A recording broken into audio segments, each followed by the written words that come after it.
Olá, meus irmãos, boa noite. Vamos começar nosso estudo nessa noite, noite de aprendizado da palavra. Vamos aguardar uns minutinhos aí e já vamos dar início ao nosso estudo hoje no capítulo 24 de Gênesis, né? Nossa jornada pelas Escrituras. Já dou as boas-vindas para você que está chegando.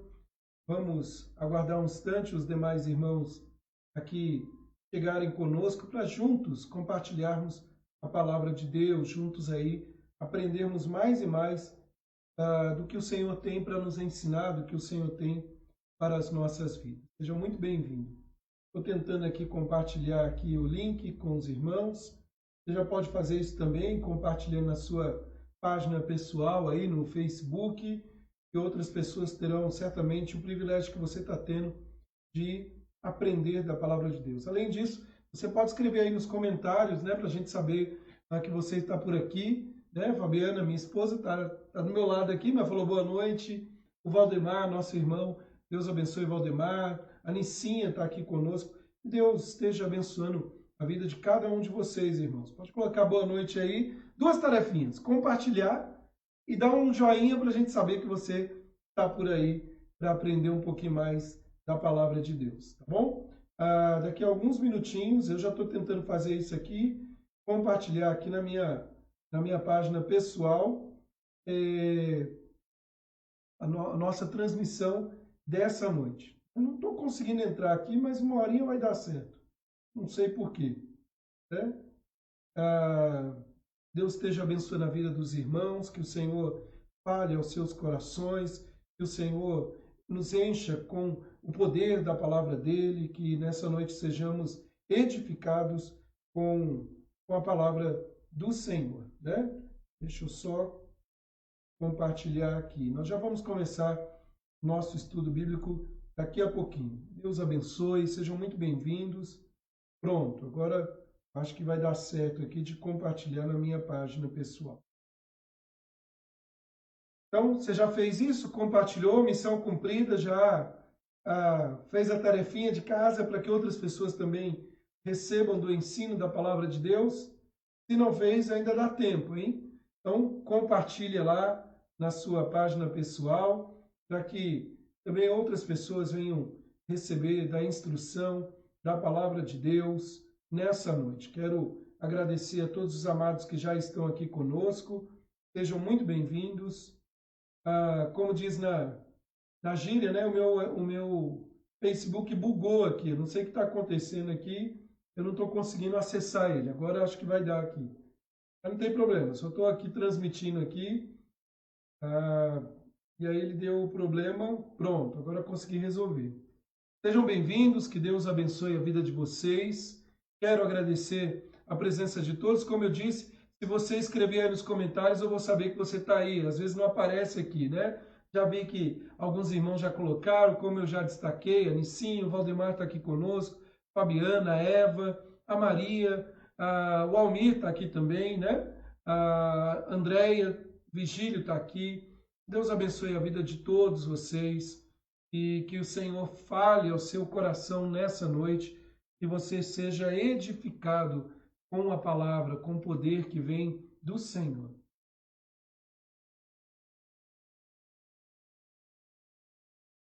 Nós vamos hoje estudar um pouquinho mais do que o Senhor tem para as nossas vidas. Eu diria para você o seguinte: hoje nós temos um grande desafio. Que desafio? Porque, na verdade, o capítulo que nós vamos ver aqui é um capítulo do livro de Gênesis, o maior capítulo que tem, 67 versículos, no capítulo 24 de Gênesis, 67 versículos. E nossa intenção nessa noite é estudar um pouquinho mais essa jornada pelas Escrituras. Mas antes, vamos orar, vamos falar com Deus, dando início ao nosso estudo bíblico nessa noite. Feche os seus olhos, abaixe sua cabeça, vamos orar e falar com o nosso Pai para que Ele encha-nos com a palavra dEle. Pai amado, Deus bendito, graças te damos e almejamos ouvir tua voz. Graças te damos pelo dia que tivemos, pela palavra, pelo poder que vem do alto. Suplicamos, ó Deus, que o Senhor fale com cada um dos meus queridos irmãos. Que o Senhor, nessa noite, Encha-nos com o poder que vem da tua palavra. Como é bom, Senhor, poder desligar tudo e concentrar a nossa mente naquilo que o Senhor tem para nos ensinar e ser ministrado pelo Espírito Santo que habita em nós. Senhor, abençoe meu irmão que está passando por dificuldades, que teve um dia de algumas chateações. Tranquiliza seu coração. Abençoe meu irmão que está feliz porque as coisas têm corrido bem para ele. Também derrame das tuas bênçãos sobre ele e sobre cada um de nós. Que a graça do Senhor seja nessa noite. Nos abençoe, Senhor. Nós oramos em nome do Senhor Jesus Cristo. Amém.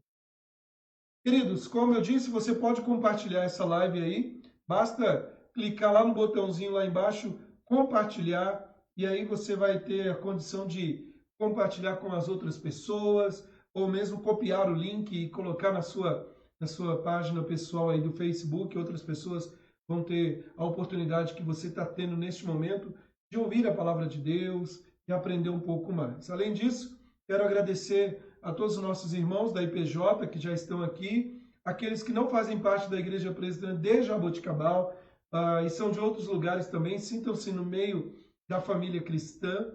E pode colocar nos comentários aí alguma colaboração, alguma coisa, e nós vamos, a seu tempo, fazendo menção aqui, tá bom?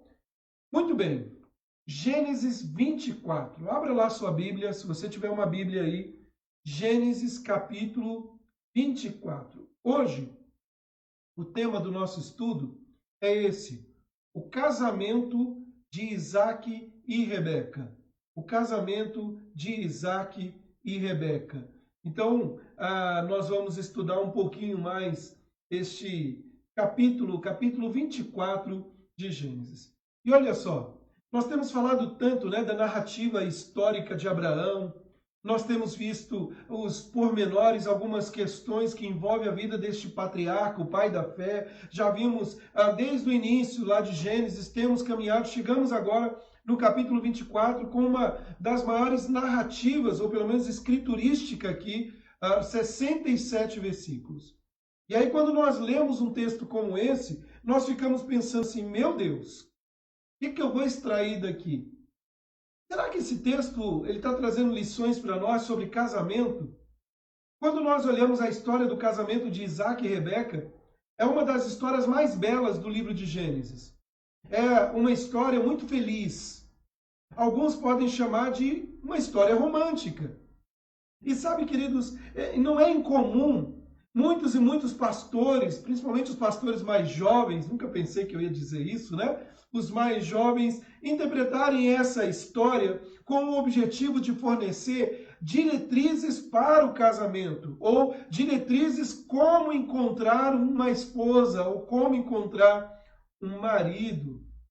E, meus irmãos, embora seja verdade que haja algo romântico nessa história, eu particularmente, toda vez que eu leio essa história, eu acho ela belíssima. Eu acho essa história muito linda, aquela cena quando Rebeca vem lá longe, montada no camelo, e Isaac ali vê Rebeca, e aquele encontro entre eles é um negócio assim de filme, né? E a gente pode até dizer que romântico. Mas, meus amados, embora haja um aspecto romântico nessa história, o objetivo do Senhor, ao trazer para nós esta história, não é mostrar como encontrar um cônjuge. O objetivo do Senhor aqui, em Gênesis capítulo 24, não era trazer diretrizes como encontrar um cônjuge.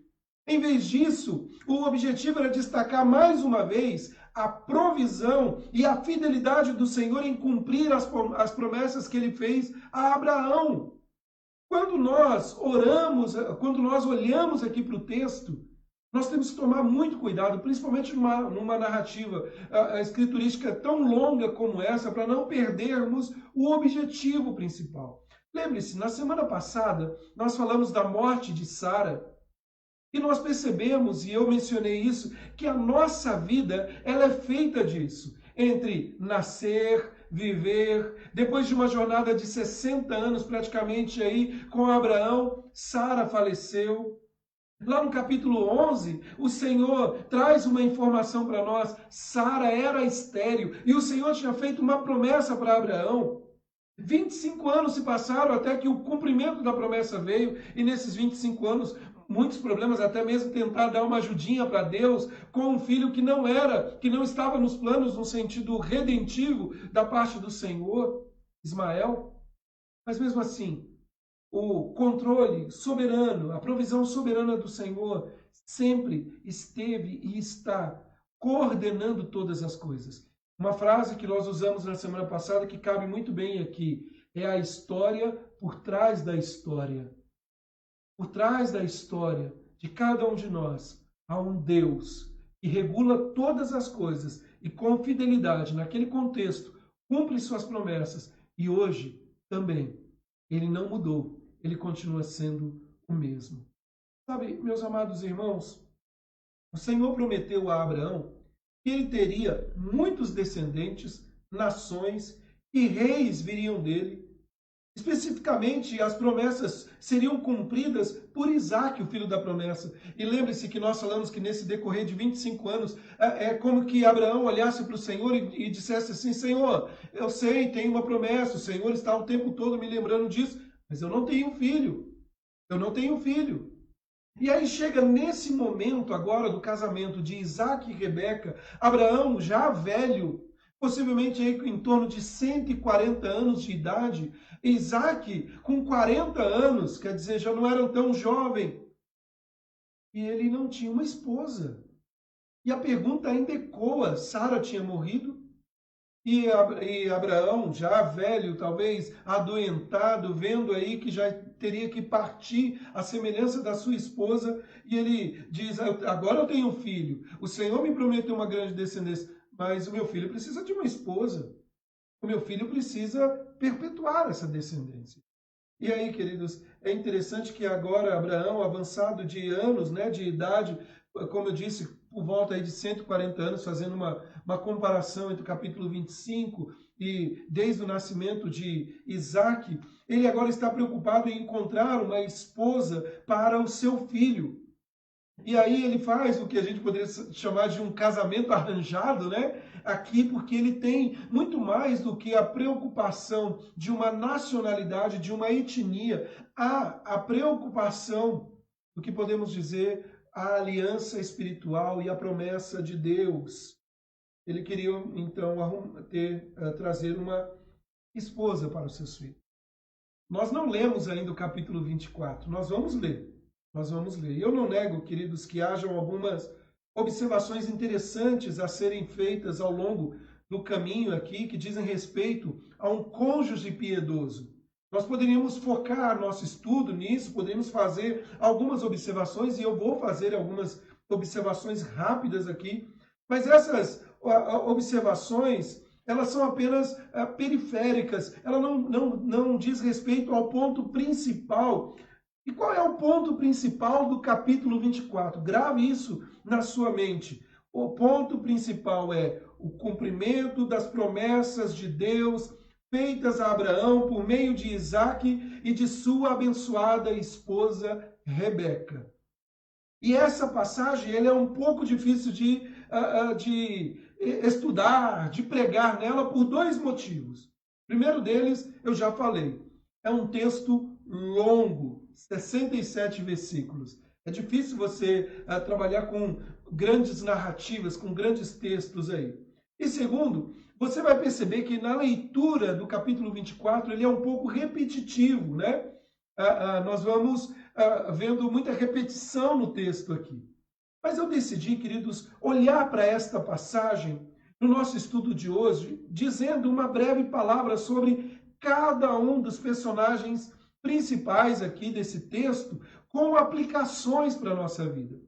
Então, primeiro, nós vamos considerar Abraão e sua diligência. Depois, nós vamos considerar o servo de Abraão e sua obediência. Depois, nós vamos falar de Labão, o tio de Rebeca, e sua ganância. Depois, em quarto lugar, nós vamos considerar Rebeca e a sua fé. E em quinto lugar, Isaac e o consolo e o conforto. Tá bom? Então, nós vamos ler agora o capítulo 24, os 67 versículos. Nós vamos ler de uma vez só. É uma leitura extensa. Quero combinar com você que você não tire os olhos da sua Bíblia, mas que leia junto comigo. E aí eu quero usar um outro recurso, para que você não fique cansado, né, dessa voz que vos fala na leitura aqui. Então eu vou colocar a leitura na nossa versão aqui, para que acompanhemos os 67 versículos, e logo em seguida eu vou fazer a exposição, então, de cada personagem principal desse texto. Vamos lá? Vamos ler esse texto, então? Gênesis, capítulo 24. Era Abraão já idoso, bem avançado em anos, e o Senhor em tudo o havia abençoado. Disse Abraão ao seu mais antigo servo da casa, que governava tudo o que possuía: põe a mão por baixo da minha coxa, para que eu te faça jurar pelo Senhor, Deus dos céus e da terra, que não tomarás esposa para meu filho das filhas dos cananeus, entre os quais habito, mas irás à minha parentela, e daí tomarás esposa para Isaque, meu filho. Disse-lhe o servo: talvez não queira a mulher seguir-me para esta terra. Nesse caso, levarei teu filho à terra de onde saíste? Respondeu-lhe Abraão: cautela, não faças voltar para lá, meu filho. O Senhor, Deus do céu, que me tirou da casa de meu pai e de minha terra natal, e que me falou e jurou, dizendo: à tua descendência darei esta terra, ele enviará o seu anjo que te há de preceder, e tomarás de lá esposa para meu filho. Caso a mulher não queira seguir-te, ficarás desobrigado do teu juramento. Entretanto, não levarás para lá meu filho. Com isso, pôs o servo a mão por baixo da coxa de Abraão, seu senhor, e jurou fazer segundo o resolvido. Tomou o servo 10 dos camelos do seu senhor, e levando consigo de todos os bens dele, levantou-se e partiu, rumo da Mesopotâmia, para a cidade de Naor. Fora da cidade, fez ajoelhar os camelos junto a um poço de água à tarde, hora em que as moças saem a tirar água. E disse consigo: ó Senhor, Deus de meu senhor Abraão, rogo-te que me acudas hoje e uses de bondade para com meu senhor Abraão. Eis que estou ao pé da fonte de água, e as filhas dos homens dessa cidade saem para tirar água. Dá-me, pois, que a moça a quem eu disser: inclina o cântaro para que eu beba, e ela me responder: bebe, e darei ainda de beber aos teus camelos, seja que designaste para o teu servo Isaque. E nisso verei que usaste de bondade para com meu senhor.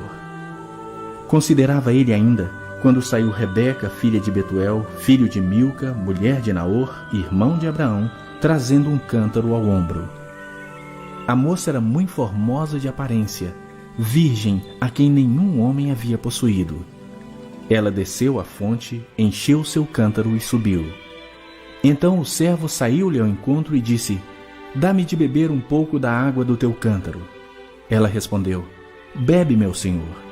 E prontamente, baixando o cântaro para a mão, lhe deu de beber. Acabando ela de dar a beber, disse: tirarei água também para os teus camelos, até que todos bebam. E, apressando-se em despejar o cântaro no bebedouro, correu outra vez ao poço para tirar mais água. Tirou-a e deu a todos os camelos. O homem a observava em silêncio atentamente, para saber se teria o Senhor levado a bom termo a sua jornada ou não. Tendo os camelos acabado de beber, tomou o homem um pendente de ouro de meio siclo de peso e 2 pulseiras para as mãos dela, do peso de 10 siclos de ouro, e lhe perguntou: de quem és filha? Peço-te que me digas. Haverá em casa de teu pai lugar em que eu fique e a comitiva? Ela respondeu: sou filha de Betuel, filho de Milca, o qual ela deu à luz a Naor. E acrescentou: temos palha e muito pasto e lugar para passar a noite. Então se inclinou o homem e adorou ao Senhor. E disse: bendito seja o Senhor, Deus de meu senhor Abraão, que não retirou a sua benignidade e a sua verdade de meu senhor. Quanto a mim, estando no caminho, o Senhor me guiou à casa dos parentes de meu senhor. E a moça correu e contou aos da casa de sua mãe todas essas coisas. Ora, Rebeca tinha um irmão chamado Labão. Este correu ao encontro do homem junto à fonte, pois quando viu o pendente e as pulseiras nas mãos de sua irmã, tendo ouvido as palavras de Rebeca, sua irmã, que dizia: assim me falou o homem, foi Labão ter com ele, o qual estava em pé junto aos camelos, junto à fonte. E lhe disse: entra, bendito do Senhor, por que estás aí fora? Pois já preparei a casa e o lugar para os camelos. Então fez entrar o homem. Descarregaram-lhe os camelos e lhes deram forragem e pasto. Deu-se-lhe água para lavar os pés e também aos homens que estavam com ele. Diante dele puseram comida, porém ele disse: não comerei enquanto não expuser o propósito a que venho. Labão respondeu-lhe: dize. Então disse: sou servo de Abraão. O Senhor tem abençoado muito a meu senhor, e ele se tornou grande. Deu-lhe ovelhas e bois, e prata e ouro, e servos e servas, e camelos e jumentos. Sara, mulher do meu senhor, era já idosa quando lhe deu à luz um filho. A este deu ele tudo quanto tem. E meu senhor me fez jurar, dizendo: não tomarás esposa para meu filho das mulheres dos cananeus em cuja terra habito. Porém, irás à casa de meu pai e à minha família, e tomarás esposa para meu filho. Respondi ao meu senhor: talvez não queira a mulher seguir-me. Ele me disse: o Senhor, em cuja presença eu ando, enviará contigo o seu anjo e levará a bom termo a tua jornada, para que da minha família e da casa de meu pai tomes esposa para meu filho. Então serás desobrigado do meu juramento quando fores à minha família. Se não te derem, desobrigado estarás do meu juramento. Hoje, pois, cheguei à fonte e disse comigo: ó Senhor, Deus de meu senhor Abraão, se me levas a bom termo a jornada em que sigo, eis-me agora junto à fonte de água. A moça que sair para tirar a água, a quem eu disser: dá-me um pouco de água do teu cântaro, e ela me responder: bebe e também tirarei água para teus camelos, seja essa a mulher que o Senhor designou para o filho de meu senhor. Considerava ainda eu assim no meu íntimo, quando saiu Rebeca trazendo o seu cântaro ao ombro, desceu à fonte e tirou água. E eu lhe disse: peço-te que me dês de beber. Ela se apressou e, baixando o cântaro do ombro, disse: bebe e também darei de beber aos teus camelos. Bebi e ela deu de beber aos camelos. Daí lhe perguntei: de quem és filha? Ela respondeu: filha de Betuel, filho de Naor e Milca. Então lhe pus o pendente no nariz e as pulseiras nas mãos. E prostrando-me, adorei ao Senhor e bendisse ao Senhor, Deus do meu senhor Abraão, que me havia conduzido por um caminho direito, a fim de tomar para o filho do meu senhor uma filha do seu parente. Agora, pois, se haveis de usar de benevolência e de verdade para com o meu senhor, fazei-mo saber. Se não, declarai-mo, para que eu vá ou para a direita ou para a esquerda. Então responderam Labão e Betuel: isto procede do Senhor, nada temos a dizer fora da sua verdade. Eis Rebeca na tua presença, toma-a e vai-te. Seja ela a mulher do filho do teu senhor, segundo a palavra do Senhor. Tendo ouvido o servo de Abraão tais palavras, prostrou-se em terra diante do Senhor, e tirou joias de ouro e de prata e vestidos, e os deu a Rebeca. Também deu ricos presentes a seu irmão e a sua mãe. Depois comeram e beberam, ele e os homens que estavam com ele, e passaram a noite. De madrugada, quando se levantaram, disse o servo: permiti que eu volte ao meu senhor. Mas o irmão e a mãe da moça disseram: fique ela ainda conosco alguns dias, pelo menos 10, e depois irá. Ele, porém, lhes disse: não me detenhais, pois o Senhor me tem levado a bom termo na jornada. Permiti que eu volte ao meu senhor. Disseram: chamemos a moça e ouçamo-la pessoalmente. Chamaram, pois, a Rebeca e lhe perguntaram: queres ir com este homem? Ela respondeu: irei. Então despediram a Rebeca, sua irmã, e a sua ama, e ao servo de Abraão, e a seus homens. Abençoaram a Rebeca e lhe disseram: és nossa irmã. sê tu a mãe de milhares, e que a tua descendência possua a porta dos seus inimigos. Então se levantou Rebeca com suas moças, e, montando os camelos, seguiram o homem. O servo tomou a Rebeca e partiu.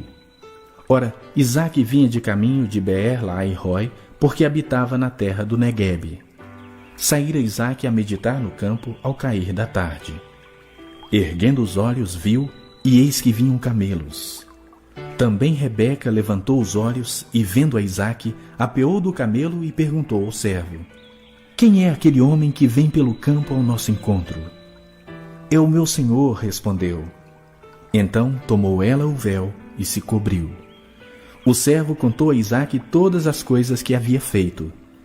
Isaque conduziu-a até a tenda de Sara, mãe dele, e tomou a Rebeca, e esta lhe foi por mulher. Ele a amou. Assim foi Isaque consolado depois da morte de sua mãe.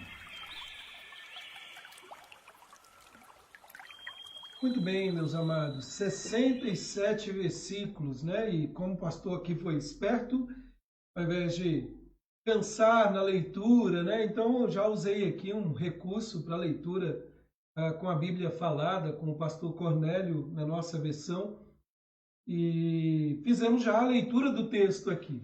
Na leitura você já deve ter percebido que essa história é uma linda história, né? Ela conta aqui a história de um pai viúvo, porque Sara, a esposa, havia falecido, um pai, Abraão, que recebera a promessa de Deus, preocupado com a descendência e o cumprimento da promessa, faz com que o seu servo, um servo que nem tem o nome revelado aqui, faça um juramento de ir atrás de uma esposa para o seu filho. E é interessantíssimo observar nesse texto que aparece em cena uma mulher prestativa, Rebeca. E Rebeca, hospitaleira, né, leva então esse servo para a sua casa, e ali o Senhor mostra que ela é a escolhida. Isaac vai ao encontro e à união dos dois, o casamento, Deus direcionando e conduzindo todas as coisas. Muito bem, como eu disse, o grande desafio nosso aqui nesse estudo é que são dois, né? Primeiro, um texto extremamente cumprido aqui, né? 67 versículos. E segundo, nós temos aí uma repetição muito grande no texto. Mas ele tem lições preciosíssimas para nós quando olhamos para os personagens principais. E eu quero, nessa noite, destacar cada personagem principal aqui desta narrativa e fazer algumas aplicações para os nossos dias. E antes mesmo de entrar no texto, deixa eu te fazer uma pergunta. O que é a história da sua vida? Para pensar por um momento, o que é a história da sua vida? Dentre muitas coisas que já aconteceram com você, até mesmo você que é casado, a escolha da sua esposa, do seu marido, né? Igual o Almir aí coloca, oi minha esposa, a Maria toda amorosa, manda coraçãozinho, oi coração, né? Quem não sabe aí, não tem muito contato com o Almir e com a Maria, sabe que eles ficam se tratando, né? Coração, né? E é maravilhoso isso. Qual é a história da sua vida? A nossa história de vida, ela tem muitos altos e baixos. A história da nossa vida, ela é recheada de uma narrativa com muitos aspectos interessantíssimos, né? Chegamos até esse momento da história da nossa vida, dentre ações que nunca imaginaríamos. Agora há pouco, nós estávamos tomando café da tarde, eu, as minhas filhas, e aí fizemos aqui uma viagem no tempo, né? Eu contando um pouco de tudo que aconteceu com a gente, desde São Paulo até aqui em Jaboticabal, em Monte Alto e outros lugares, e como Deus é misericordioso.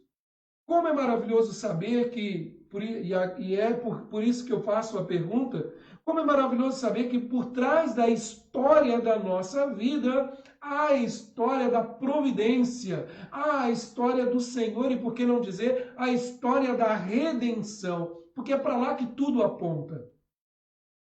Assim como nesses personagens no passado, o Senhor atuava e tem atuado de forma de cumprir toda a sua vontade soberana, o Senhor também age na história da nossa vida. Nós não somos um acidente. né? Nós não somos uma coisa sem propósito. Não. O Senhor nos criou. E o primeiro personagem que eu quero destacar aqui é a diligência de Abraão. A diligência de Abraão. Nós vamos começar com Abraão e tomar nota especial de sua diligência. Nessa narrativa longa aqui, Abraão estando agora muito avançado em anos, foi diligente em encontrar uma noiva para o seu filho Isaque. Não deve ser difícil entender que o cumprimento das promessas de Deus relativas a uma grande multidão descendente de Abraão exigiria que Isaque fosse casado e tivesse filhos. Não tem como ser pai de uma grande nação se a próxima descendência não tiver filhos e isso for passando de filhos para filhos, como depois os filhos de Isaque com Rebeca, né, os gêmeos, lembra lá? Jacó e Esaú, e depois as 12 tribos, e nós vemos tudo isso apontando para a história da redenção. Agora, olha que interessante, queridos, Deus conduzindo a história, nós vemos aqui que Abraão foi diligente em comissionar seu servo fiel para encontrar uma noiva para o seu filho. Abraão foi diligente em comissionar seu servo fiel para encontrar uma noiva para o seu filho. Nós não sabemos, a Bíblia não nos informa, por que Abraão não foi ao encontro da esposa para o seu filho. Abraão poderia fazer isso. Alguns, e eu creio nisso, que Abraão já estava debilitado. O texto inicia comentando o seguinte: era Abraão já idoso. E esse já idoso, e aí ele reafirma isso, né? Bem avançado em anos, implica em dizer que Abraão possivelmente estava enfrentando já a velhice e não tinha mais forças. E ao usar as suas últimas forças, ele é diligente agora em preparar o caminho para a próxima geração. E enquanto eu li essa narrativa e estava estudando, eu estava pensando aqui, você está preocupado em preparar para a próxima geração, seja por um filho, ou alguém próximo, um sobrinho, ou alguém da família? É importante pensarmos nisso.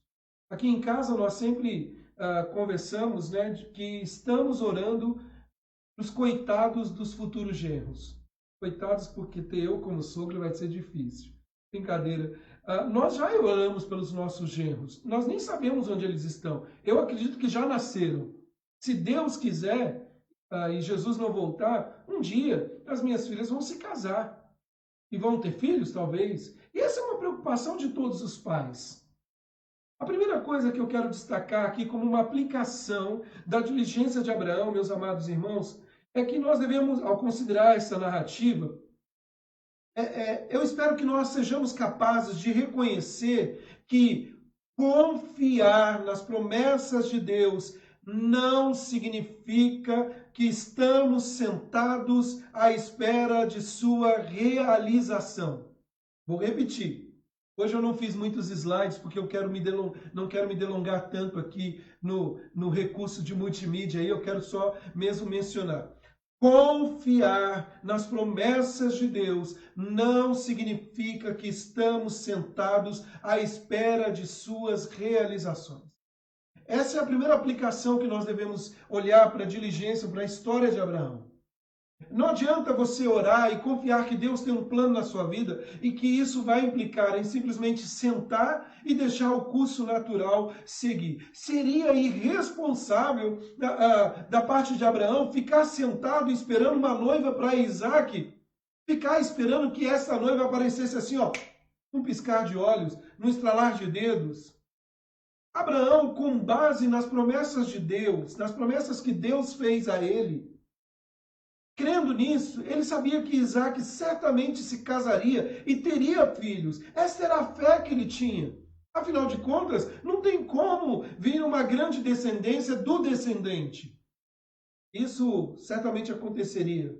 Mas você vê que era certo que Abraão tomasse a iniciativa de enviar o seu servo para encontrar uma noiva para ele. Essa era a responsabilidade de Abraão. Ao longo das páginas na Sagrada Escritura, ao longo das páginas na Bíblia, nós vemos que Deus é soberano sobre todas as coisas. E então, os seres humanos são responsáveis. Você já me ouviu falar isso várias vezes e mais uma vez eu vou dizer aqui: a soberania de Deus não anula a responsabilidade humana. Essas duas coisas, soberania de Deus e responsabilidade humana, não se contradizem. Em vez disso, elas se encaixam como mãos dadas e caminham juntas. Deus é soberano. O Senhor decretou desde a eternidade todas as coisas que irão acontecer. O salmista Davi, no Salmo 139, expressa dizendo: e no teu livro foram escritos todos os meus dias, quando nenhum deles havia ainda. Sabe, queridos, o nosso Deus, além de ter decretado todas as coisas desde toda a eternidade, ele também providencialmente governa a criação. Ele cumprirá os seus decretos. Mas, por favor, entenda isso. A soberania de Deus não elimina as livres escolhas dos seres humanos e nem remove a sua responsabilidade. Você pode gravar isso na sua mente. A soberania de Deus, o seu governo total, providencial sobre a criação, não anula a responsabilidade, a livre escolha dos seres humanos. Não é o livre-arbítrio, porque o livre-arbítrio está associado a pecar ou não pecar. E isso nós falhamos. É a livre agência, aonde nós escolhemos e somos livres e recebemos sabedoria para lidar com tudo isso. Mas ao invés de remover a nossa responsabilidade, o que vemos nas Escrituras do começo ao fim é que Deus, que é soberano sobre todas as coisas, realmente trará todos os seus propósitos e fará todos os seus propósitos. E isso ele fará através das escolhas livres das suas criaturas. E admito, queridos, é um mistério. É algo misterioso para mim. Como que dá exatamente, né, a soberania de Deus e a responsabilidade humana. Como isso se encaixa? Qual o limite disso? Porque nós não somos um robô, mas Deus decretou todas as coisas. Como lidar com tudo isso? Mas uma coisa eu tenho certeza, e é que isso é o que as Escrituras ensinam. Deus é soberano sobre todos, nada fora do seu controle, nada foge do seu controle. Deus certamente fará o que ele decretou, ele nunca é pego de surpresa, e você e eu somos criaturas responsáveis que fazem escolhas reais. Talvez um dos versículos que mais nos informa e nos demonstra acerca disso está lá em Atos, capítulo 2, o verso 22 e 23. Você pode abrir sua Bíblia lá? Atos 2, verso 22 e 23. Depois a gente volta para Gênesis, capítulo 24. Atos, capítulo 2, verso 22 e 23. Olha só o que a Bíblia nos diz.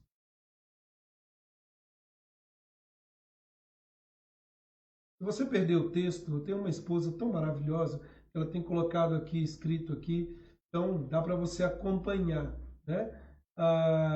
Às vezes você pode perder o texto aí que eu falei, está escrito aí, Atos 2, verso 22 e 23. O problema é que se eu falar errado e ela escreveu, não tem como apagar.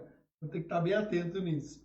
Diz assim o texto bíblico: Varões israelitas, atendei a estas palavras. Jesus, o Nazareno, varão aprovado por Deus diante de vós, com milagres, prodígios e sinais, os quais o próprio Deus realizou por intermédio dele entre vós, como vós mesmos sabeis. E olha o verso 23. Sendo este entregue pelo determinado desígnio e presciência de Deus, vós o mataste, crucificando por mãos de iníquos. Olha que interessante, nesse texto, que é o famoso sermão de Pedro após a descida do Espírito Santo lá no Pentecoste, nós encontramos aqui Pedro pregando aos judeus, né, nesse dia do Pentecostes, e no verso 23, nós aprendemos que Cristo foi crucificado porque era plano definido de Deus. Fazia parte dos planos de Deus. E ao mesmo tempo, Pedro põe a culpa aos pés daqueles que escolheram livremente crucificar a Cristo.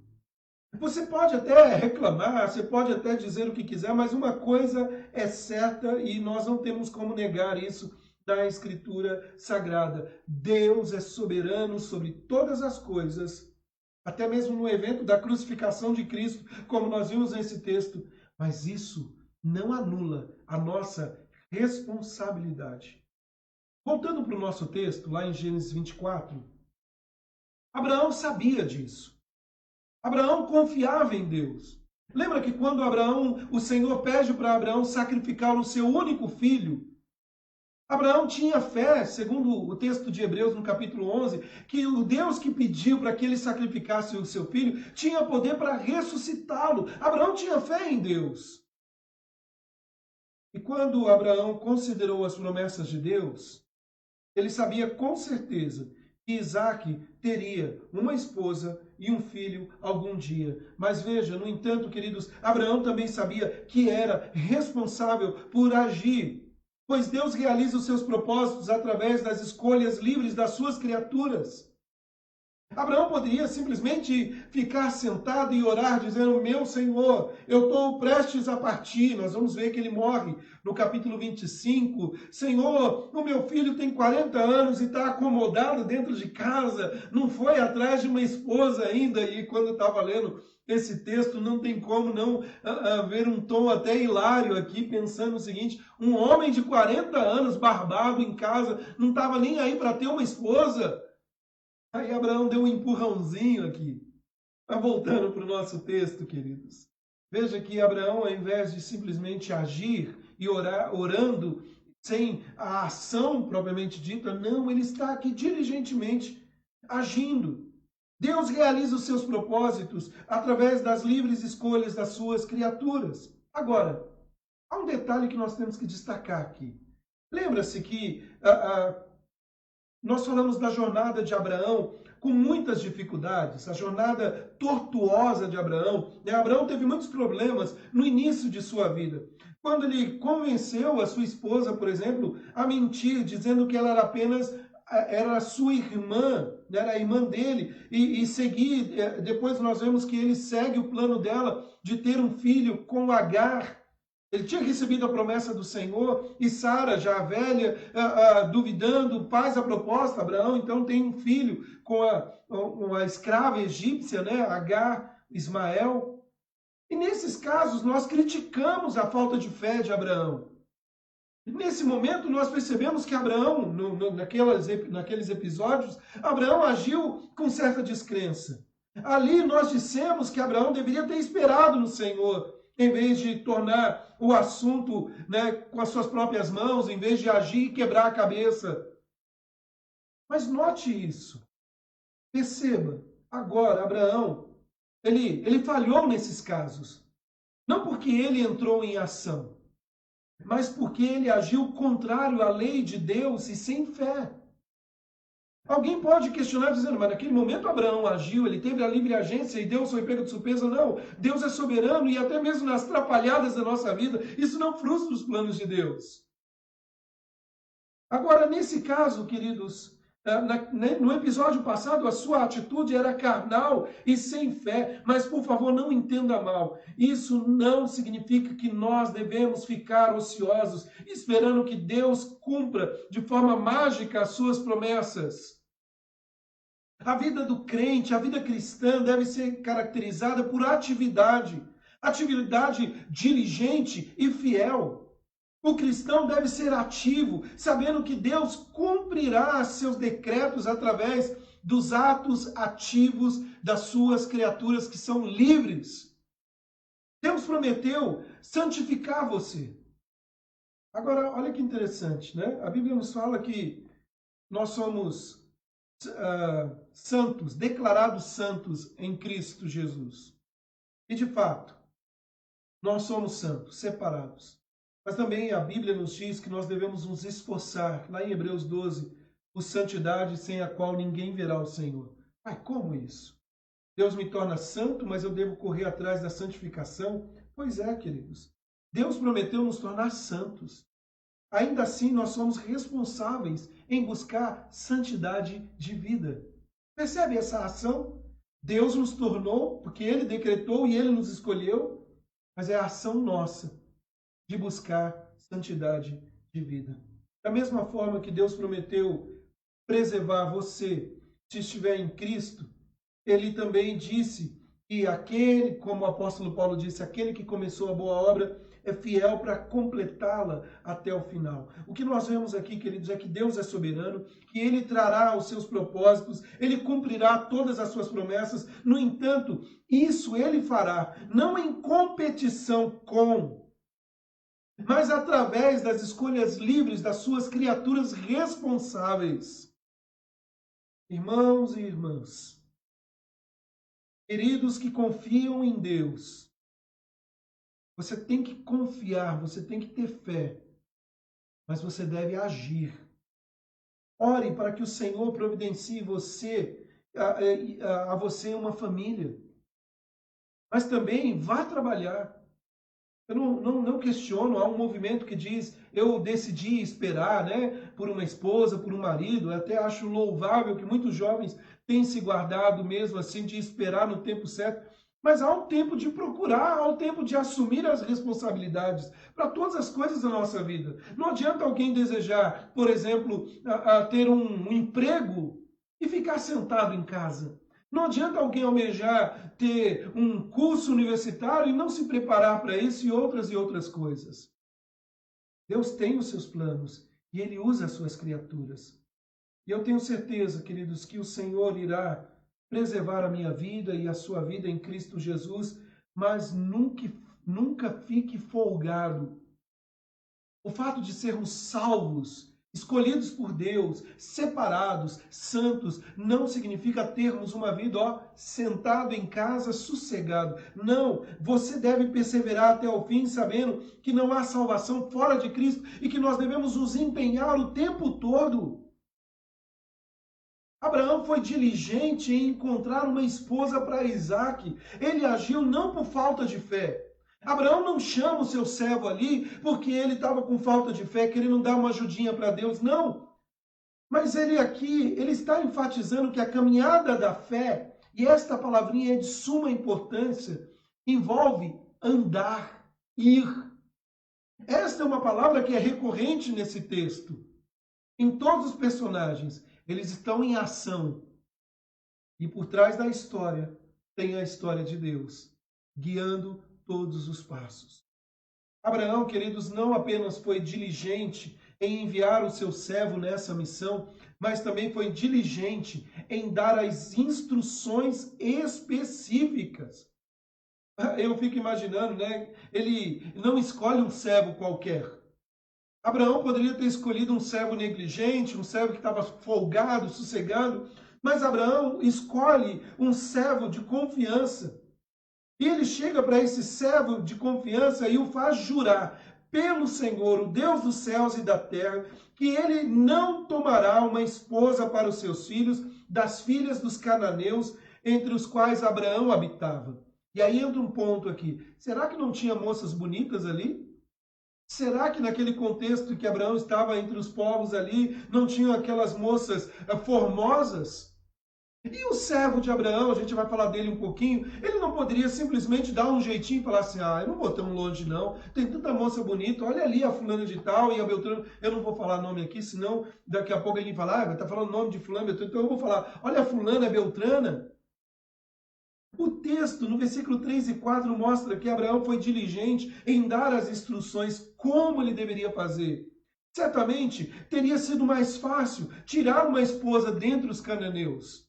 Eu tenho certeza que, como eu disse, havia jovens que estavam ali no patamar, do clã de Abraão, né? Muitas jovens elegíveis ali, sem mencionar que Abraão poderia ter melhorado a sua posição na terra, fazendo aliança através do casamento, como era o costume de seus dias. Abraão poderia ainda se tornar mais poderoso, mais rico, se tivesse feito aliança com as filhas dos cananeus. Mas Abraão insistiu que a noiva fosse levada para o seu filho, não dentre os cananeus, mas entre o seu próprio povo na Mesopotâmia.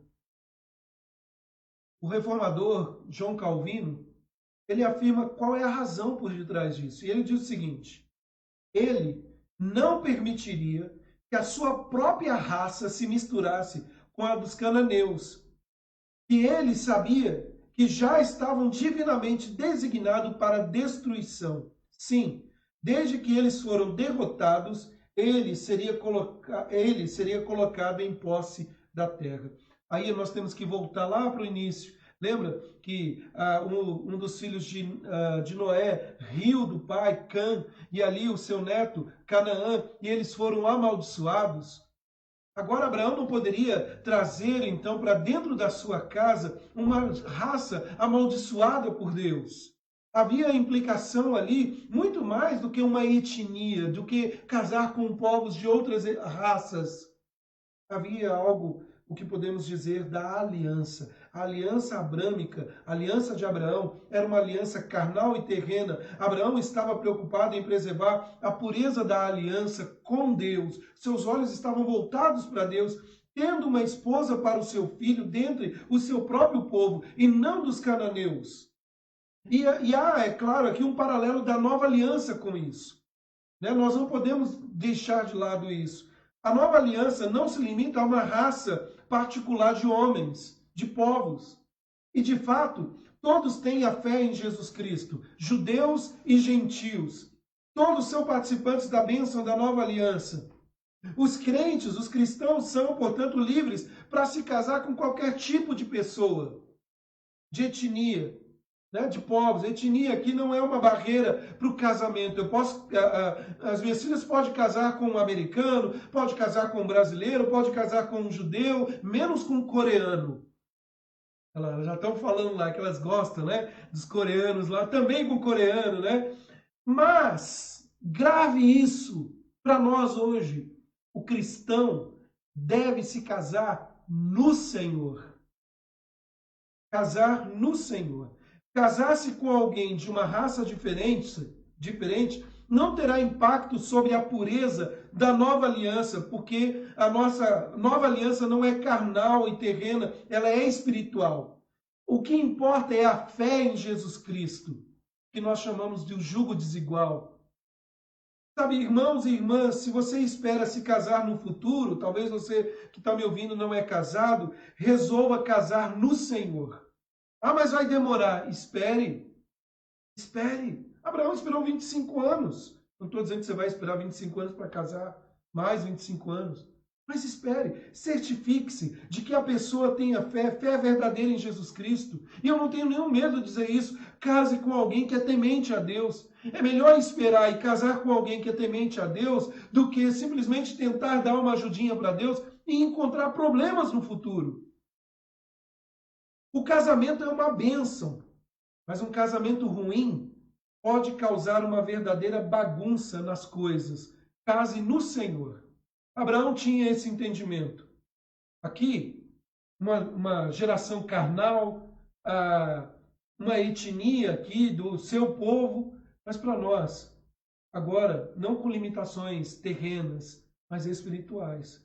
E observe que Abraão, ele instou o seu servo e não tirasse, Isaque da terra da promessa. É interessante que o servo ele fez uma pergunta que é um tanto quanto razoável, Olha lá o versículo 5, Abraão então diz que aquele servo deveria procurar uma jovem da sua parentela, como esposa para o seu filho. Aí no versículo 5 ele diz assim: disse-lhe o servo, talvez não queira a mulher seguir-me para esta terra. Nesse caso, levarei o teu filho à terra de onde saíste?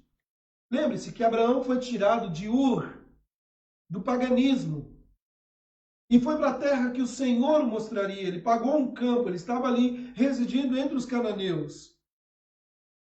Mas observe, queridos, que com a pergunta que o servo fez, Abraão é diligente aqui em rapidamente dizer, não faça isso. Eu gosto muito como o versículo 6 diz aqui, cautela.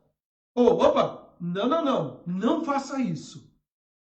E aí do verso 6 a 8 que nós vemos a preocupação aqui de Abraão, ele instou, né? E isso prova o que eu disse anteriormente, né? Que todo esse episódio é sobre o cumprimento das promessas de Deus a Abraão. Abraão devia ter muitos descendentes e esses descendentes deveriam possuir a terra de Canaã.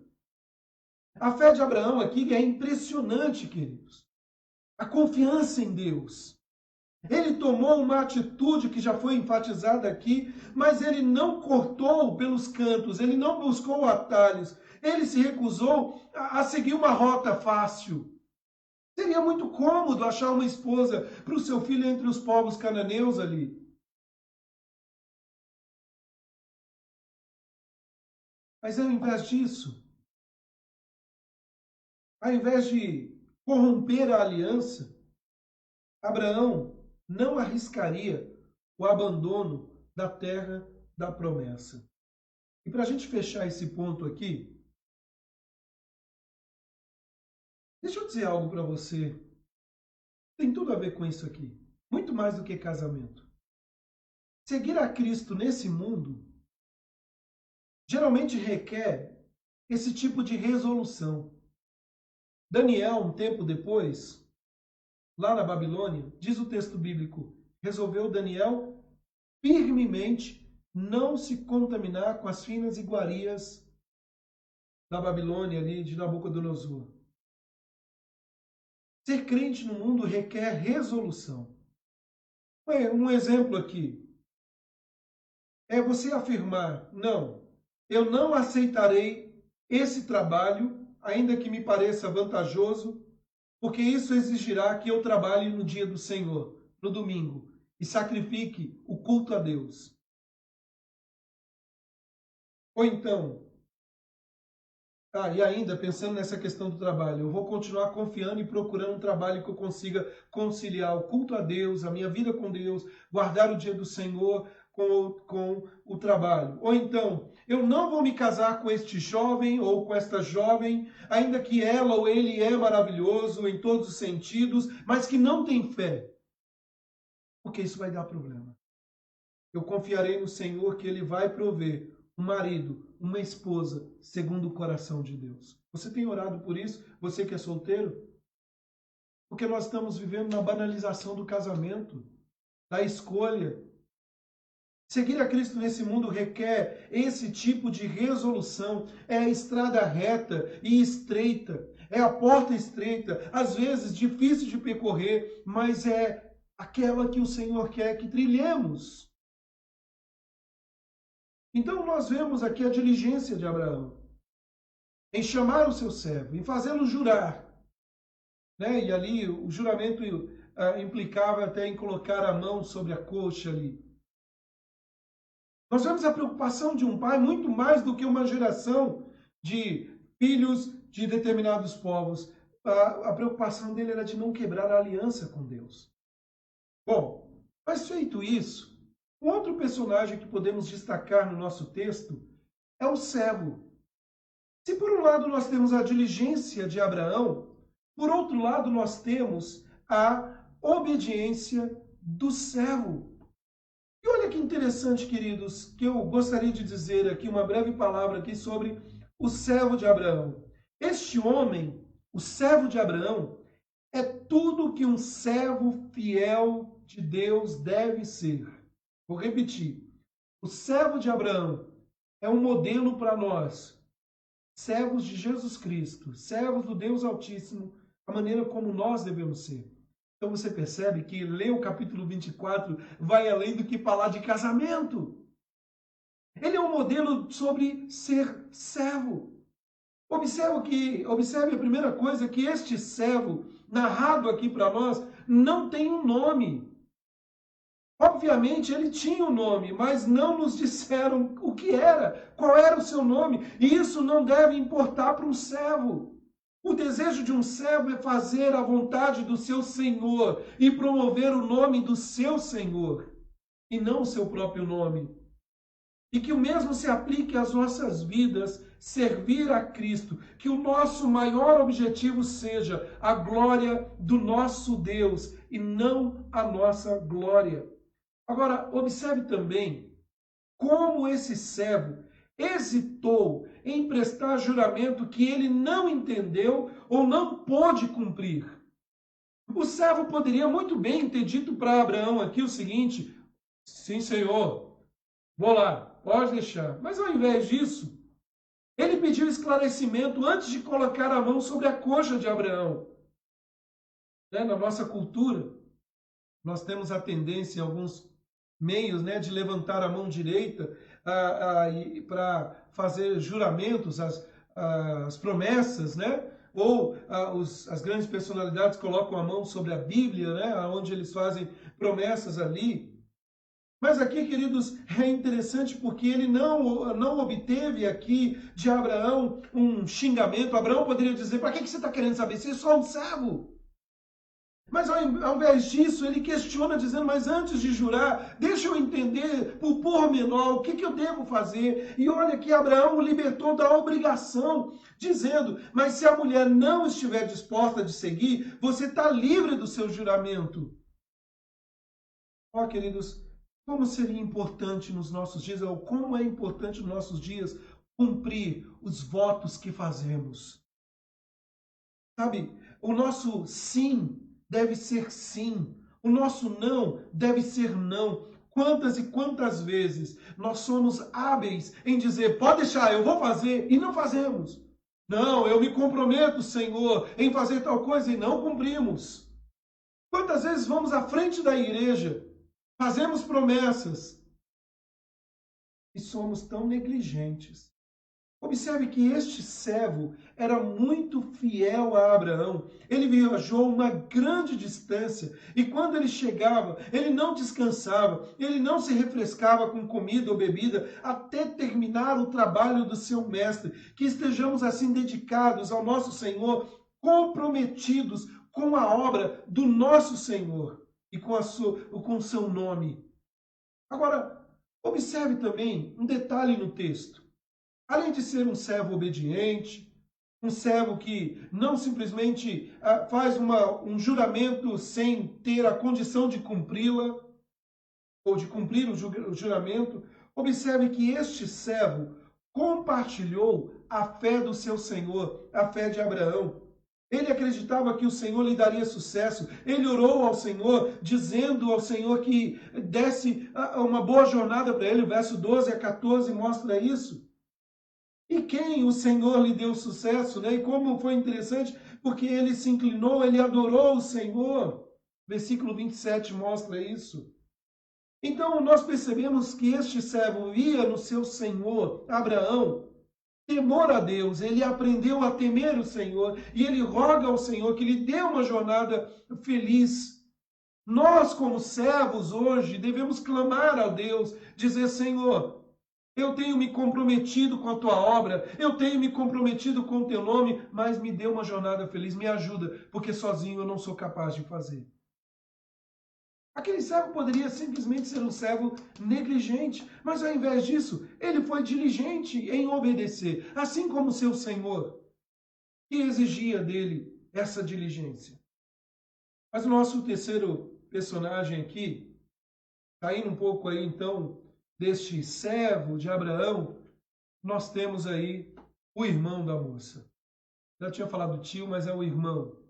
A ganância de Labão. Labão aí, o ganancioso. O que nós vamos considerar agora, queridos, brevemente, é o caráter de Labão.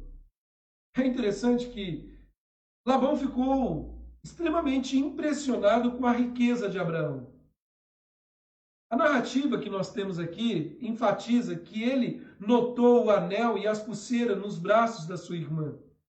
Ele também foi encontrado em pé junto aos camelos. Olha que interessante, o versículo 30 diz assim: pois quando viu o pendente e as pulseiras nas mãos de sua irmã, tendo ouvido as palavras de Rebeca, sua irmã, que dizia: assim me falou o homem.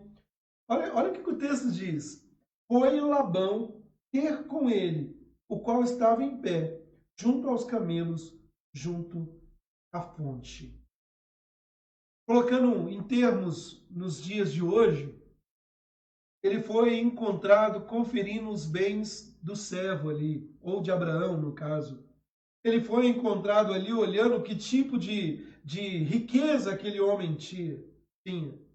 Não se fala muito sobre Labão, mas ele é retratado como alguém impressionado com a riqueza de Abraão e desejando o quê? Lucrar com isso. Perceba que uma história, uma narrativa, tem vários personagens com um contexto diferente. Enquanto Abraão não está preocupado em aumentar a sua riqueza, fazendo aliança com os cananeus ali, encontrando filha dos cananeus. Pelo contrário, Abraão está preocupado em honrar a aliança com o Senhor. Por outro lado, nós temos um homem chamado Labão, que é ganancioso. Sabe, queridos, nós devemos tomar muito cuidado para não permitir que o brilho das riquezas chame a nossa atenção e cative os nossos afetos. Ser rico não é pecado. Eu já disse isso e não tenho medo de dizer isso. Se você tiver problema com o seu dinheiro, com a sua riqueza, dê para mim que eu vou administrar ele.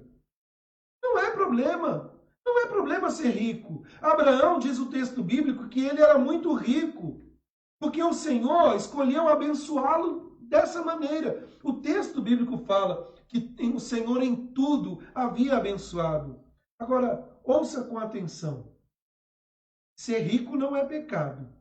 Mas amar o dinheiro como um Deus na nossa vida é pecado. O amor ao dinheiro é a raiz de todos os males, diz lá 1 Timóteo, capítulo 6, versículo 10. Há alguns ricos que amam o dinheiro acima de tudo.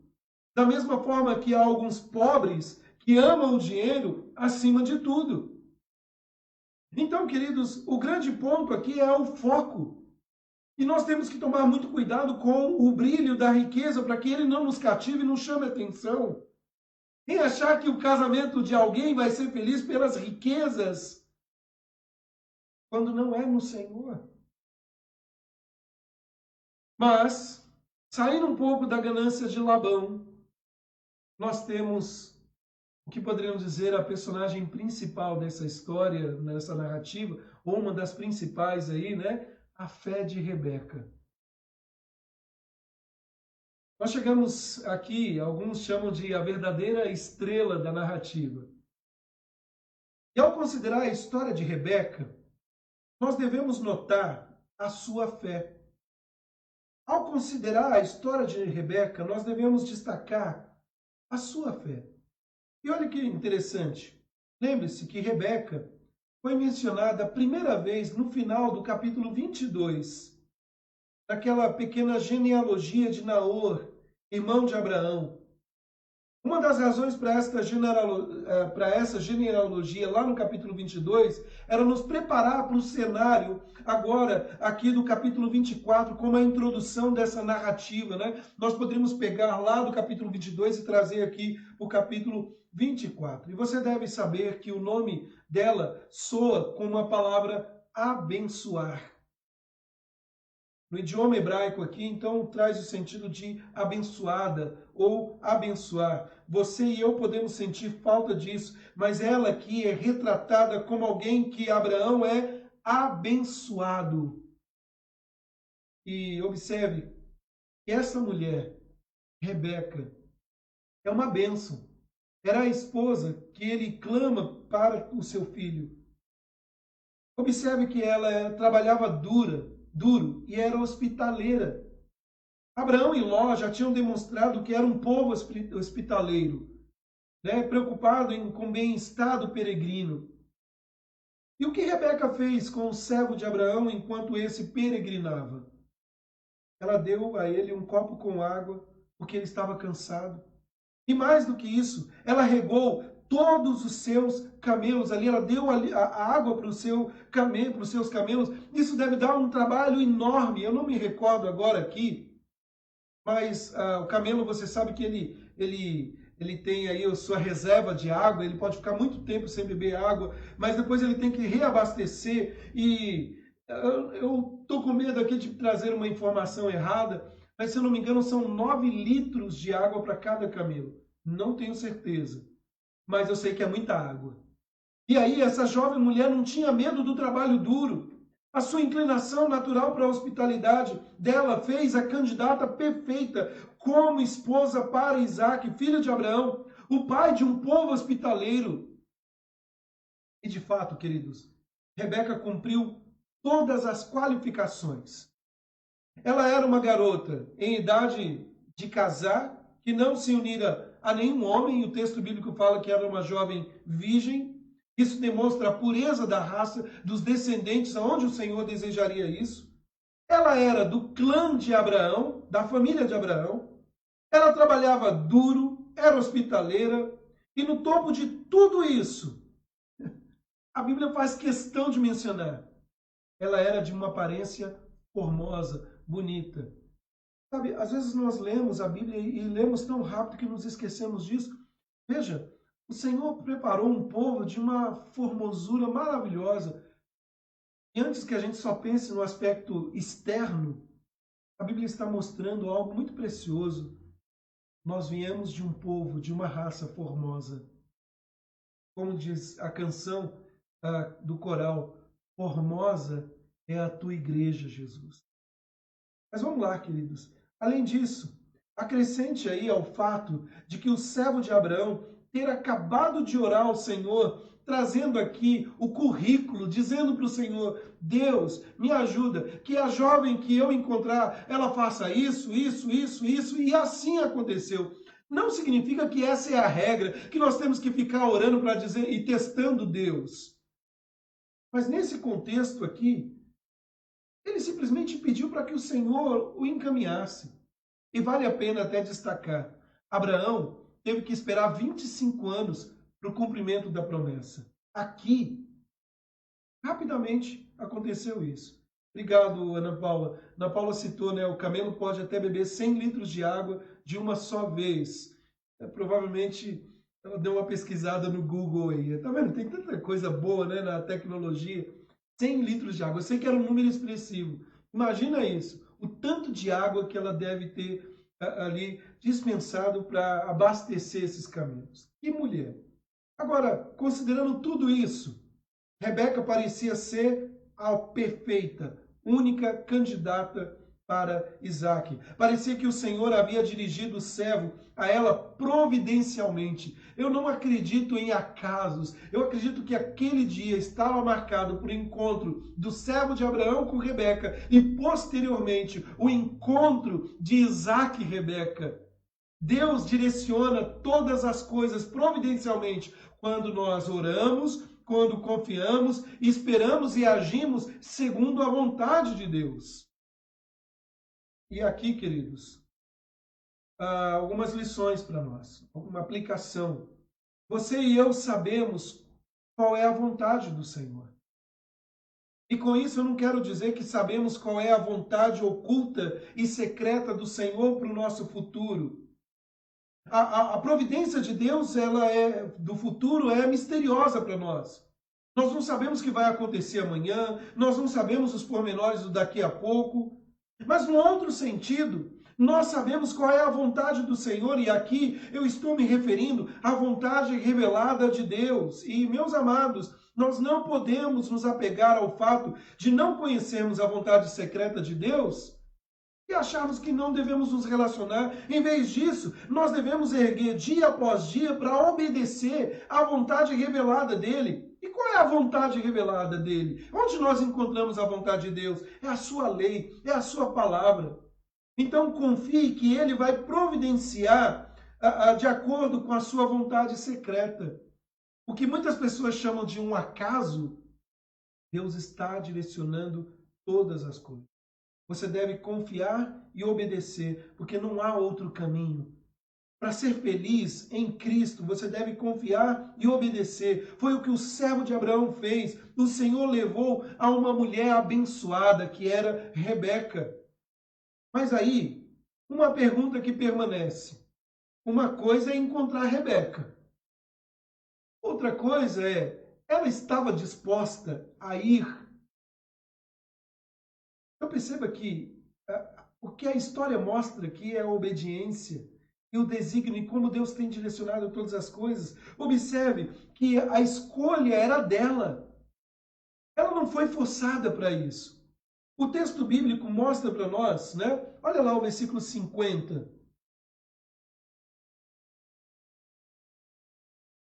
Diz assim: Então responderam Labão e Betuel: Isso procede do Senhor. Nada temos a dizer fora da sua vontade.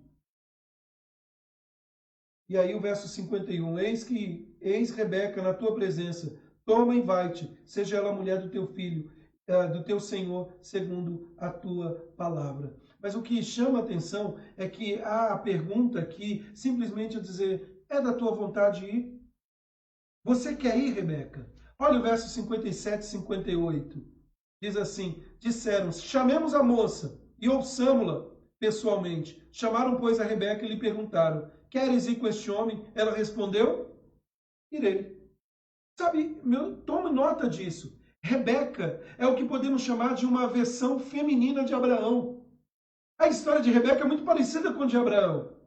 Porque, olha só, ela, assim como Abraão, foi chamada para deixar a sua casa e para ir à terra prometida. Abraão teve que deixar o seu lar e ir.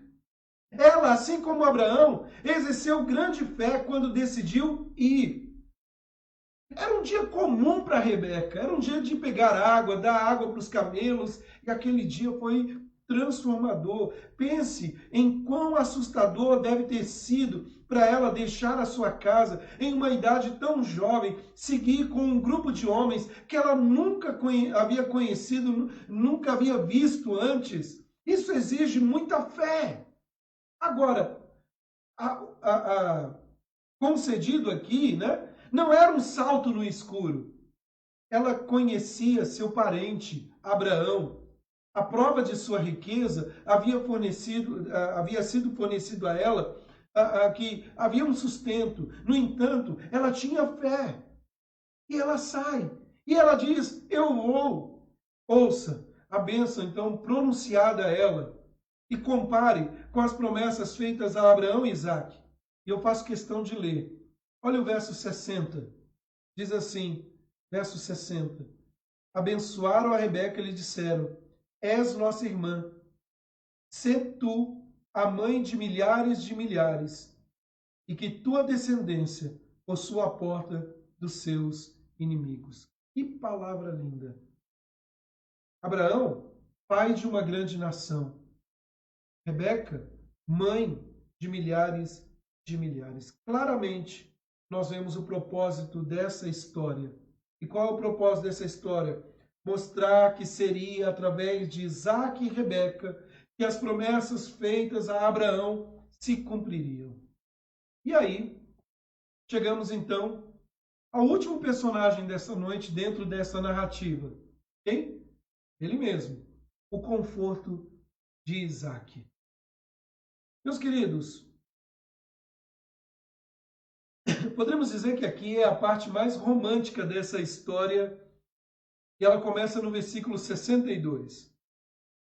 Agora, Isaque havia retornado de Beer-Lahai, estava ali morando no Negueb. Isaque saiu para meditar no campo no final da tarde. E aquele dia, diferente de Rebeca, que foi ali com o cântaro, e abaixo e cuida dos camelos, Isaque estava ali cuidando no deserto, ali no campo, e levantando os olhos, ele viu os camelos. E Rebeca levantou os olhos e viu Isaque. E ela desceu do camelo e disse àquele servo, quem é aquele homem? Quem é aquele homem andando no campo para nos encontrar? E o servo disse, é meu mestre. O que ela fez? Ela pegou o véu, se cobriu, e o servo então contou a Isaque tudo o que havia acontecido. Isaque, um homem de 40 anos, possivelmente já tinha passado muitas moças perto dele, possivelmente, talvez, algumas moças até tenham se encantado na história da vida dele com a riqueza do seu pai. Mas quando ele viu a Rebeca, houve ali o casamento dos dois. Quando tinha 40 anos, se casou com Rebeca. E é interessante, queridos, que se você for lá para o capítulo 25, O versículo 20 diz assim: Era Isaque de 40 anos quando tomou por esposa a Rebeca, filha de Betuel, o arameu de Padã-Arã, e irmã de Labão, o arameu. Então, o que fica enfatizado aqui nessa história é claramente sobre o cumprimento das promessas de Deus feitas a Abraão. Houve um amor à primeira vista ali, entre esse casal. Sabe, meus irmãos, Deus é soberano, e aí uma aplicação para nós aqui, Deus é soberano sobre todos. Ele é o Deus Todo-Poderoso. Ele vai cumprir todos os seus propósitos. Mas você vê que ele também é um pai compassivo. Deus é soberano, mas ele é um pai compassivo. Ele não estava apenas preocupado em cumprir os seus propósitos através de Isaque. Deus estava preocupado com o próprio Isaque. Pastor, mas onde você tira isso? Como que Deus estava preocupado com Isaque? Olha o versículo, o verso 67, como essa narrativa termina. Foi Isaque consolado depois da morte da sua mãe. Sim, queridos. Deus estava preocupado com grandes coisas que fazem as pequenas circunstâncias da vida parecerem pequenas em comparação. O que é um casamento de um jovem e uma jovem diante do plano da redenção, do Messias que estava por vir. Mas o nosso Deus é tão grande e tão impressionante que ele também pode estar perto de nós e se preocupa com nossos pequenos problemas. E ele está aqui cuidando dos detalhes da nossa vida e colocando em termos teológicos. Deus, ele é o Deus transcendente, mas ele é o Deus imanente. Deus é o Deus que regula a história e controla todas as coisas.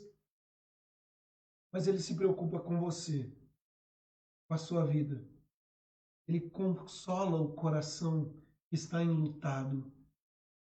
Ele abençoa aquele que se sente desvalido, como ele fez com Agar e o seu filho. Deus ouve o nosso choro. Sabe, eu tenho por mim, eu não sei, a Bíblia não fala, e aqui eu posso apenas fazer uma conjectura. Por causa dessa nota no versículo 67, eu tenho para mim que talvez Isaque estivesse amargurado, porque sua mãe tinha morrido.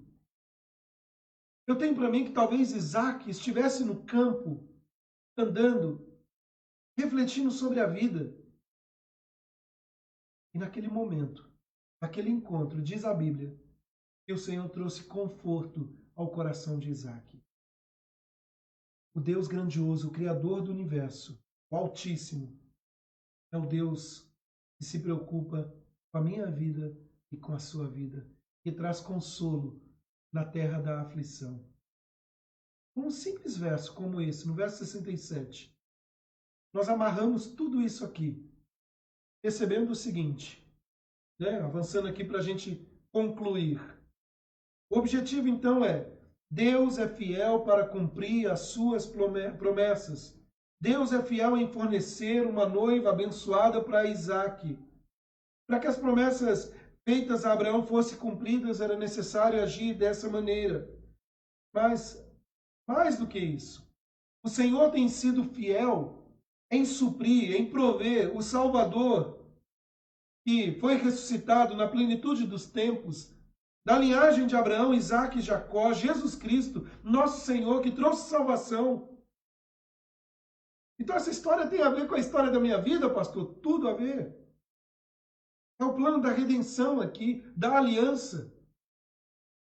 Mas Deus consola o coração. E mesmo que passemos pelas angústias dessa vida, como a perda de um ente querido, ou outras situações, assim como o texto bíblico fala, Isaque foi consolado depois da morte da sua mãe, nós somos consolados em meio à terra da aflição. É interessante que, um pouquinho mais para frente, nós vemos José sendo vendido como escravo no Egito, E Deus controla a história e tem um plano para a vida daquele seu servo. Deus tem um plano na história da sua vida. E o ápice desse plano da história da sua vida, lembra que eu perguntei lá no começo? É o plano da redenção, a vida eterna em Jesus Cristo. Deus nos abençoe. É mais do que a história de um casamento, uma história bonita e romântica. É o plano da redenção. É a história por trás da história. É o Deus soberano agindo sobre nossas vidas. Deus nos abençoe, meus amados irmãos. E assim nós chegamos ao fim do nosso estudo nessa noite. Capítulo grande, extenso aí, 67 versículos. Mas fala a verdade. Assim como eu, você também não ficou impressionado quando leu esse texto e os pormenores? Sabe, a minha oração, às vezes, quando eu leio algumas narrativas, é que eu possa sonhar. E eu oro a Deus para que você tenha um sonho nessa noite. Você sonhe com essa narrativa. Mas não de ver um príncipe encantado, vindo ao encontro da noiva encantada, bonita. Muito mais do que isso. É olhar e ver que você tem um Deus que te ama e consola o teu coração. Meus amados, nós vamos orar neste momento. E hoje é o dia do diácono. É dia 9 de julho, nós comemoramos na Igreja Presbiteriana o dia do diácono. E, meus irmãos, como nós temos o privilégio de contar com irmãos tão abençoados, servos do Senhor, que têm servido com amor, com esmero na obra do Senhor, esses nossos líderes dentro da nossa IPJ, homens de boa reputação, como diz o texto bíblico, cheio do espírito, de sabedoria, nos quais receberam a incumbência, né, do serviço. E o diácono Lúcio fez menção hoje, né, no grupo dos diáconos, eu tinha mandado para eles uma palavra de homenagem, e eu faço coro a isso, né?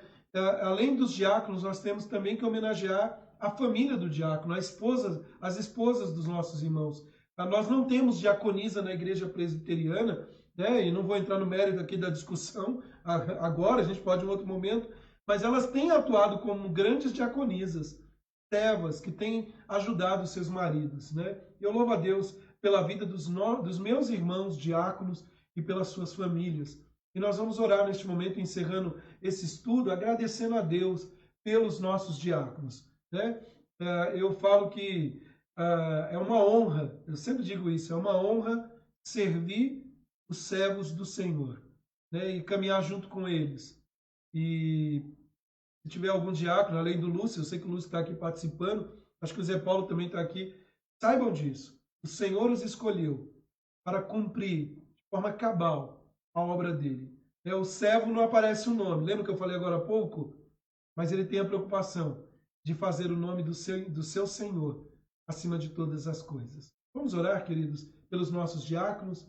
Pai amado, eu quero te agradecer por essa noite, pelo estudo bíblico, onde aprendemos um pouco mais da tua palavra. E que palavra maravilhosa, Senhor, porque é a tua palavra para as nossas vidas. Aplique essas verdades em nossos corações, guarda-nos nesta noite e de uma forma muito especial. Quero te agradecer pela vida dos meus irmãos diáconos, diáconos da Igreja Presbiteriana de Jaboticabal e diáconos que servem na obra do Senhor espalhado por todo o mundo afora. Fortalece a vida deles, abençoe-os, para que possam cumprir o chamado do Senhor de forma fidedigna, que possam cumprir a missão com o desejo de dia após dia fazer isso para a honra e glória do Senhor. Abençoe suas famílias, suas esposas, mulheres fiéis que têm, além de servir na igreja do Senhor, têm apoiado seus maridos nessa missão tão maravilhosa. Pai, muito obrigado pela vida dos meus irmãos diáconos. Por eles, eu rogo que o Senhor os abençoe e tenho certeza que o Senhor é Deus abençoador. Assim como a tua palavra diz, que o Senhor abençoou Abraão em tudo, eu creio que o Senhor pode abençoar meus irmãos em tudo. Nós oramos a ti agradecidos, em nome do Senhor Jesus Cristo. Amém. Irmãos, Tem alguns avisos antes de nos despedirmos aqui. Gostaria de chamar a sua atenção rapidamente. Semana que vem, nós vamos ter a semana de oração pelo Brasil. E não é um convite que eu tenho para fazer para você, é uma convocação. Você é um soldado de Cristo. Você é membro, você é embaixador do reino. E você está inserido nesta nação. E a Bíblia te convoca a isso. É seu dever orar por essa nação. Por vários motivos. Então, do dia 13 ao dia 18, nós não vamos ter Projeto Atos, nós não vamos ter o estudo bíblico semana que vem. Todos os dias, de segunda a sábado, nós vamos orar por esta nação. Eu conto com você. Faça a sua parte. Se você quiser jejuar, jejue. Quiser dedicar um tempo, além do horário que nós vamos estar junto aqui na nossa fanpage orando, vamos orar. Mas não deixe que nada atrapalhe. Vai aparecer um monte de coisa. Satanás é hábil. Satanás vai querer colocar um monte de, não pedras de tropeço, um monte de atrativos, coisas que aos nossos olhos, eu já orei na segunda-feira, e não é nenhuma corrente aqui. É um compromisso que nós vamos ajuizar aqui. Segunda a sábado, eu e você estaremos aqui. Quero pedir um favor para você. Daqui a pouco eu vou mandar, ou amanhã, essa divulgação no WhatsApp e aqui também já está no Facebook. Compartilhe isso. Né? Se você puder, coloque uma hashtag lá, eu estou orando pelo Brasil, depois eu vou ver direitinho. Mas para mostrar que ao invés de a gente ficar só falando, reclamando e achando de quem é o culpado, nós assumimos a responsabilidade. Qual é a responsabilidade? Eu vou orar pela minha nação. E eu tenho certeza, se Deus quiser, basta uma palavra dele. E esse vírus, vai cair fora do Brasil. E os problemas do Brasil vão continuar, certamente que vão continuar, mas Deus pode abençoar a nossa nação. Posso contar com você? Você vai fazer parte disso? Vai assumir esse compromisso? Eu espero que sim. E juntos, nós vamos estar convocados aí para orar pela nossa belíssima nação chamada Brasil. Eu amo esse país. Louvo a Deus, um país abençoadíssimo. E oro por essa nação. Tudo bem? Então, semana que vem, de 13 a 18, às 19 horas, aqui na nossa fanpage, todos os dias, orando pelo Brasil. Vamos orar pelo nosso presidente, orar pelos os nossos ministros, orar pelos governantes de cada estado, cidades, orar pelos médicos, enfermeiros, por vários motivos.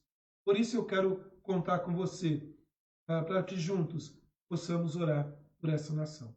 Bom, um outro aviso, domingo que vem, de manhã, sábado nós não teremos nada nesse sábado, mas no domingo que vem, nossa série Eu Creio, né? Nós temos estudado isso, é muito mais do que dizer eu creio da boca para fora, é dar razão da sua fé. E aí, eu quero estudar dentro dessa série Eu Creio, os 5 pontos, que nós chamamos os 5 pontos do calvinismo, na verdade, são 5 pontos, à luz da Bíblia, de uma resposta que chamamos, né, os 5 pontos do calvinismo, que é a depravação total. Em um domingo nós vamos tratar disso. No outro domingo, a eleição incondicional. No outro domingo, a expiação limitada. No outro domingo, a graça irresistível. E no outro domingo, a perseverança dos santos, que faz esse acróstico aí, tulipe, né? Que é aquela flor, tulipa, que falam que é a flor do calvinismo. A gente vai estudar um pouquinho sobre isso. Depravação total, eleição incondicional, expiação limitada, graça irresistível e perseverança dos santos. E por que eu estou dando ênfase nisso? Porque nesse domingo, eu não vou entrar logo de cara falando da depravação total. Por que aconteceu esses 5 pontos do calvinismo à luz da história? Então, eu vou dar um aspecto histórico e depois entrar propriamente no ponto doutrinário aí, para a gente aprender um pouquinho mais à luz da Bíblia, tá bom? Então, você está convocado aí para participar conosco. E um último aviso, no domingo à noite, às 18 horas, saindo um pouquinho, estou fazendo essa mescla, né, no Evangelho de João, temas avulsos. O sermão, no domingo à noite, nós vamos falar de o Deus que luta por nós. Você sabia disso? Você tem um Deus que luta por você? Então, domingo que vem, às 18 horas, nós vamos falar sobre esse Deus o Deus que luta por nós. Tá bom? Deus abençoe sua vida, tenha uma excelente noite de descanso e que possamos, no restante dessa semana, sexta, sábado, em tudo que fizermos, adorar, enaltecer o nome do nosso Deus. Eu espero que você tenha sido edificado por esta mensagem, por estudo bíblico. Eu espero que Deus continue a falar no seu coração, em toda a nossa vida aqui nessa terra. Deus abençoe. Estou morrendo de saudade dos irmãos. Ainda estamos limitados, não podemos fazer visita presencial. O vírus está por aí, então a gente está por aqui virtual. Nem podemos cultuar ainda, mas a Igreja Presbiteriana está presente com a palavra no lar dos irmãos. Isso é importante. Deus continua falando. Nós estamos separados, mas Deus está presente. Deus abençoe sua vida. Se tiver alguma dúvida, alguma contribuição, quiser mandar aqui nos comentários, ou quiser colocar no WhatsApp lá depois para mim, pode fazer. É tão bonitinho ver esses coraçãozinhos subindo aí, dá vontade de ficar apertando aqui também, né? Que Deus abençoe a vida de vocês, meus irmãos. Fiquem com Deus. Tchau, tchau.